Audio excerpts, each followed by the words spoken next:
Science, as we all know, is the foundation upon which we build a better future. It allows us to understand the world, solve complex challenges, and imagine new possibilities. Our guest today embodies these principles. Through their groundbreaking research and tireless dedication, they have not only contributed to life essential things but also inspired countless others to pursue the path of discovery.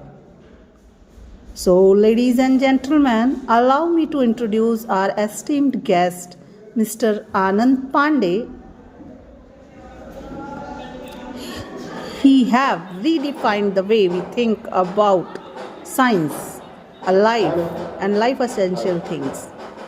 His journey is a testament to the power of curiosity, perseverance, and the relentless pursuit of truth. So, without further ado, please join me in giving a warm and enthusiastic welcome to Mr. Anand Pandey as he shared their inside discoveries and vision for the future. Most welcome to him. आयोजित हो रहा है और उस कार्यक्रम में एक संत पुरुष का होना बड़े सौभाग्य की बात है। सबसे पहले उनके लिए हम कहेंगे कि आप सभी लोग अपने अंतःकरण से, अपने करतल ध्वनि से उस महान पुरुष संत का प्रणाम करके उनका सबसे पहले उनका आशीर्वाद लें, क्योंकि संत की कृपा जहां होती है वहां ईश्वर स्वयं विद्यमान होते हैं।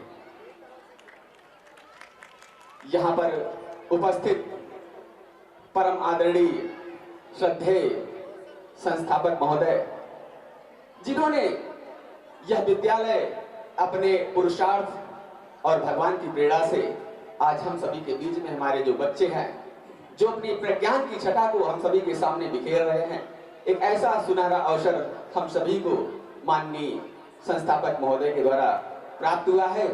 और परम आदरणीय प्रधानाचार्य महोदय जो हमारे पिता तुल्य हैं, जैसे ही हमें सूचना मिली कि इस विद्यालय में एक ऐसा कार्यक्रम रखा गया है, मेरे अंदर भी एक प्रसन्नता हुई कि चलते हैं और बच्चों के बीच में, क्योंकि बचपन जब बढ़ता है धीरे धीरे तो आने वाले समय में यही बच्चे कल के नागरिक होते हैं, जबकि आज के ही नागरिक हैं। हम लोग एक प्रथा बना लिए हैं, कहते हैं कि आज के बच्चे कल के नागरिक हैं, लेकिन आज के बच्चे वो खुद ही नागरिक हैं। और जब यहाँ पर बच्चे उपस्थित हैं तो विज्ञान से जुड़ी एक छोटी सी कहानी हम अपने बच्चों के बीच में साझा करेंगे, क्योंकि समय कम है और बच्चों ने बड़ी मेहनत से इस कार्यक्रम को सजोया है और जो हम सभी लोग देख रहे हैं। कहानी है एक ऐसे इनोवेटर की, एक ऐसे साइंटिस्ट की जो हम सभी की तरह हमेशा विद्यालय में पढ़ा करते थे। उन्होंने देखा कि जब भी उनके सामने कोई कठिनाइयां आई, उन्होंने हर नए नए इनोवेशन किए। ये कहानी एक ऐसे दिन की है जब उनके माइंड में कुछ ऐसे एक विचार आए और उस विचार को परिष्कृत रूप देने के लिए, जब भी किसी बच्चे के मन में कोई विचार आता है तो उस आइडिया को प्रोडक्ट के रूप में या उसको एक आविष्कार के रूप में बनाना पड़ता है। तो उनके माइंड में वो विचार आया कि हम इसको बनाते हैं। 1 रुपए भी नहीं थे, फूटी कौड़ी भी उनके पास नहीं थी। और उस समय आप देखते हैं कि किसी भी बच्चे के पास अभी पिछले वर्ष शायद अभी कुछ महीने बीते हैं कि सभी विद्यालय के जो छात्र छात्राएं थी, उन्होंने अपने वैज्ञानिक कौशल का परिचय दिया था, अच्छे अच्छे इनोवेशन और प्रोडक्ट बनाए थे। उनके पास पैसे नहीं थे, उन्होंने एक व्यापारी से $15 उधार लिए। हमारे बच्चों, इस कहानी को ध्यान से सुनना, क्योंकि ये आपसे जुड़ी हुई है और आज ही आप सुनने के बाद आपको समझ में आएगा कि नहीं, हमें जीवन में कहां पर जाना है, हमारा देश क्या हमें संदेश दे रहा है, किस लिए हम यहाँ आए हैं। वह $15 को उनसे उधार लेते हैं और उस आविष्कार को बनाते हैं, प्रोडक्ट बनाते हैं। और लेकिन जिससे उन्होंने जिस व्यापारी से उधार लिया था, उस पैसे को महज 15 दिन में उनको वापस भी करना था।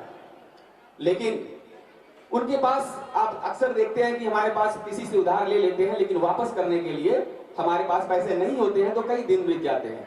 लेकिन जिसने उधार दिया था उस वैज्ञानिक को, उसे यह भली भांति पता था कि यह एक आविष्कारक है, यह एक इनोवेटर है, कुछ ना कुछ जरूर करेगा। उन्होंने उसे प्रेशराइज नहीं किया, प्रेशर नहीं दिया, और उन्होंने कहा कि मैं आपको एक छोटा सा तार दे रहा हूं। क्या दे रहा हूं? मैं आपको एक छोटा सा तार दे रहा हूं और इस तार को 400 बार मोड़कर इस तरह से एक ऐसी वस्तु बनाइए जो उपयोगी हो, सस्ता हो और किफायती हो। आप उस वैज्ञानिक का नाम सुनकर आप ताली बजाइएगा और उसकी सोच को ताली बजाइएगा। वह वैज्ञानिक थे वाल्टर हंट, जिन्होंने आज सेफ्टी पिन बनाई है 1 रुपए की, जो बाजार में बिकती है, जो आप सेफ्टी पिन अपने पास लगाते हैं हर लोग। सोचिए कि हमारे अपने बच्चों को, उनको टीचर से मैं विनती करूंगा कि अपने बच्चों को कुछ ऐसा काम दे इनोवेटिव तरीके से, और बोले कि आप इस चीज का उपयोग ऐसा करिए कि वो उपयोगी हो, सस्ता हो, किफायती हो। आप एक दिन आप सोचो कि 1 रुपए की वाल्टर हंट की बनाई हुई चीज आज पूरे विश्व में हर कोई उसको यूज कर रहा है, हर जगह वो प्रयोग में आ रहा है। तो बड़ा ही नहीं कि ऐसा नहीं कि आपको 5,000 10,000 बड़ा पैसा ही मिले तभी आप इनोवेशन या आविष्कार करें।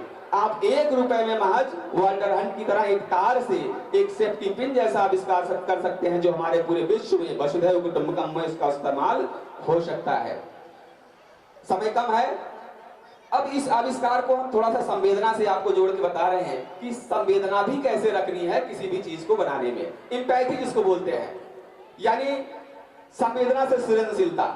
सम का मतलब बराबर, वेदना का मतलब दर्द। जब किसी दूसरे व्यक्ति का दर्द हमें उतना ही महसूस हो जितना कि उस व्यक्ति को हो रहा है, तब जाकर वह दर्द उसका नहीं, वह दर्द हमारा हो जाता है, और तभी जाकर एक अच्छे वैज्ञानिक का जन्म होता है। ये कहानी है डॉक्टर कलाम साहब की। एक बार वो यश बद्रीनाथ के साथ एक विद्यालय में गए हुए थे। वहां पर उन्होंने देखा कि बहुत सारे दिव्यांग बच्चे 4 किलोग्राम की बैसाखी को लेकर चलने में वो असहाय महसूस कर रहे थे।